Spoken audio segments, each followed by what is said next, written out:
안녕하세요. 오늘 저희가 좀 깊이 살펴볼 주제는요. 바로 한국의 사전투표 제도입니다. 네, 청취자께서 보내주신 두 편의 연구 자료가 있는데요.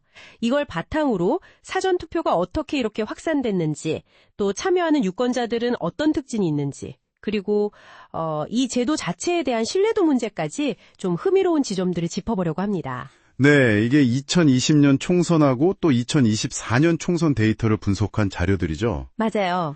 단순히 투표율 변화 이걸 넘어서서 유권자들의 어떤 정치적인 성향 변화라든가 또 선거 제도에 대한 인식 이런 것까지 좀 엿볼 수 있는 내용이라 흥미롭습니다. 오늘 이 시간 통해서 좀 복잡하게 얽힌 사전투표의 여러 면들을 좀 명확하게 이해하실 수 있도록 한번 풀어보겠습니다. 네, 좋습니다.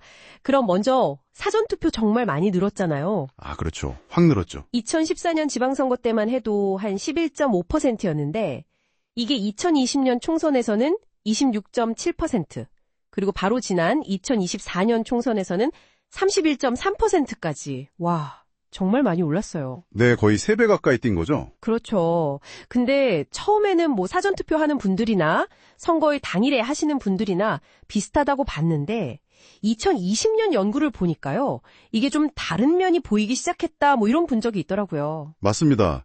그 지점에서 이제 정서적 양극화라는 개념이 중요하게 등장을 하는데요. 아, 정서적 양극화요? 좀 설명해 주시죠. 네, 이게 뭐냐면 지지하는 정당에 대해서는 아주 강한 호감을 느끼고 반대로 내가 반대하는 정당에 대해서는 아주 강한 반감을 느끼는 그런 감정적인 대립 상태를 말하는 겁니다. 정책 차이 이런 걸 넘어서 감정적으로 아주 그냥 좋거나 싫거나군요. 그렇죠. 근데 2020년 분석을 보니까 이 정서적 양극화 정도가 사전투표를 한 사람, 또 당일 투표를 한 사람, 그리고 아예 투표를 안 한 사람, 이 세 그룹을 나누는 중요한 요인이 됐다는 거예요. 흥미롭네요. 네, 특히 그 사전투표 유권자 그룹에서 이 양극화 경향이 좀 더 뚜렷하게 나타났고요. 더군다나 2016년하고 비교했을 때 2020년에 사전투표한 분들의 양극화 정도가 더 커졌다는 점, 이것도 주목할 만합니다. 그건 왜 그럴까요?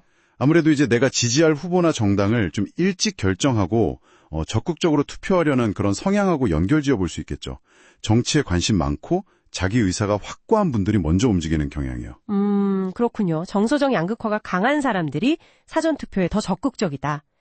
그럼 자연스럽게 다음 질문으로 넘어가게 되네요. 많은 분들이 궁금해하셨던 건데 2020년 선거에서 사전투표 결과만 보면 특정 정당, 예를 들어 더불어민주당 표가 더 많이 나왔다. 이런 얘기가 있었잖아요. 네, 맞아요. 그게 아주 큰 쟁점 중 하나였죠. 이게 그럼 사전투표 제도가 그 당에 유리하게 작용한 거 아니냐? 이런 해석도 있었고요. 네, 표면적으로 결과만 보면 그렇게 보일 수도 있습니다. 사전투표 득표율하고 당일 투표 득표율의 차이가 있었으니까요. 그렇죠. 하지만 연구에서는 그 부분을 좀 더 깊게 파고들었습니다. 단순히 투표 방식만 본 게 아니라 당시 대통령 국정수행 평가라던가 각 정당에 대한 호감도, 또 개인의 이념 성향, 정당 일체감 같은 다른 중요한 변수들을 다 같이 고려해서 분석을 한 거죠. 아, 다른 요인들을 다 통제하고 봤다는 거군요. 그렇습니다. 그랬더니 결론은 이 투표 방식 자체, 그러니까 사전 투표를 했느냐 당일 투표를 했느냐 하는 그 자체가 후보나 정당 선택에 통계적으로 유의미한 영향을 미치진 않았다는 겁니다. 아, 그래요? 그럼 그 결과 차이는 어떻게 설명해야 할까요? 결국은 그 2020년 선거 결과는 사전투표라는 어떤 제도 자체 때문이라기보다는 그 당시에 전반적인 정치적 분위기나 유권자들의 정치적 태도 이런 것들이 복합적으로 반영된 결과다 이렇게 해석하는 것이 더 타당하다는 거죠. 사전투표 유불리 논란은 좀 다른 시각으로 봐야겠네요. 알겠습니다. 자, 그럼 이 유불리 논란과는 또 별개로 유권자들이 이 사전투표 관리 시스템 자체를 얼마나 믿는지 이 신뢰도 문제도 한번 짚어봐야 할 것 같아요. 2024년 총선 후에 나온 조사 자료를 보니까 이 부분이 상당히 좀 눈길을 끌더라고요. 네, 맞습니다. 2024년에도 사전투표율은 역대 최고치를 찍었잖아요. 네, 31.3%. 그런데 선거관리위원회의 그 사전투표 관리에 대한 신뢰도를 물어보니까 여전히 선거일 당일 투표 관리에 대한 신뢰도보다는 낮게 나타났습니다. 아, 구체적으로 수치가 어느 정도였나요? 전체 응답자 중에서 한 52.8%, 절반 조금 넘는 분들만 사전투표 관리를 신뢰한다 이렇게 답했고요. 반면에 당일 투표 관리에 대해서는 65.1%가 신뢰한다고 답해서 이게 한 12%포인트 정도 차이가 나는 거죠. 꽤 큰 차이네요. 사전투표가 이렇게 보편화됐는데도 여전히 당일 투표 관리를 더 믿는다. 네, 그런 경향이 있는 거죠. 혹시 지지 정당별로도 좀 차이가 있었나요? 아, 네, 거기서 차이가 더 두드러집니다. 특히 사전투표 관리에 대한 신뢰도에서요.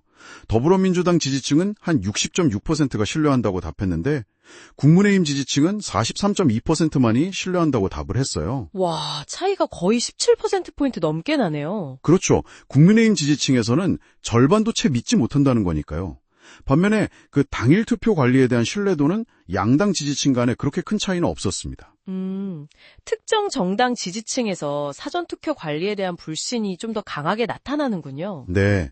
그런데 여기서 더 흥미로운 점이 뭐냐면요. 네. 실제로 사전투표에 한 사람들 있잖아요. 그분들 중에서도 평균적으로는 당일 투표 관리를 사전투표 관리보다 더 신뢰하는 경향이 나타났다는 거예요. 네, 사전투표를 직접 한 사람들도요? 그렇습니다. 심지어 사전투표 참여자 중에서 한 8.8%, 거의 9% 가까운 사람들은 사전투표 관리는 별로 신뢰하지 않지만 당일 투표 관리는 다소 신뢰한다 이렇게 응답을 했어요. 와, 이건 진짜 좀 아이러니한데요. 본인이 직접 참여한 방식인데도 그 관리보다는 오히려 전통적인 당일 투표 관리를 더 믿는다. 네, 참 역설적인 부분이죠. 그럼 당일 투표를 한 사람들에게서는 이 신뢰도 격차가 더 크게 나타났겠네요? 네, 당연히 그렇습니다. 당일 투표자들 사이에서는 사전투표 관리에 대한 불신이 더 높게 나타났죠. 허허, 이거 참. 그러니까 정리를 좀 해보자면요. 사전투표는 어쨌든 편리하고 또 아까 말씀드린 정서적 양극화 같은 유권자 특성과 맞물리면서 참여율 자체는 계속 높아지고 있어요. 하지만 선거일 당일 투표에 비해서는 이 지속적인 신뢰도 격차라는 문제가 계속 따라다니는 거죠. 네. 특히나 사전투표를 이용하는 유권자 중 일부조차 그 관리 방식에 대해서 완전히 신뢰하지 못하는 이런 현상은 이 제도의 어떤 안정성 측면에서 우리가 좀 눈여겨봐야 할 대목입니다. 편리하니까 이용은 하는데 마음 한구석에는 약간의 불안감이 남아있다. 뭐 이런 거죠. 네, 오늘 저희가 이 연구 자료들을 통해서 사전투표 유권자의 특징 변화, 또 이게 정당 선택에 미치는 영향은 제한적이었다는 점, 그리고 이 제도 자체에 대한 신뢰 문제까지 쭉 살펴봤습니다. 네. 여기서 우리가 한 걸음 더 나아가서 좀 생각해 볼 질문은 이런 것 같아요. 편리함 때문에 사전투표 이용은 계속 늘어날 텐데 만약 특정 집단을 중심으로 이런 불신이 계속되거나 혹은 더 커진다면 이 편리성과 신뢰성 사이의 어떤 긴장관계가 앞으로 우리 한국 민주주의 그리고 선거 문화에 어떤 영향을 미치게 될까? 중요한 질문이네요. 네, 청취자 여러분께서도 오늘 저희 이야기 들으시면서 한 번쯤 곱씹어 보시면 좋을 것 같습니다.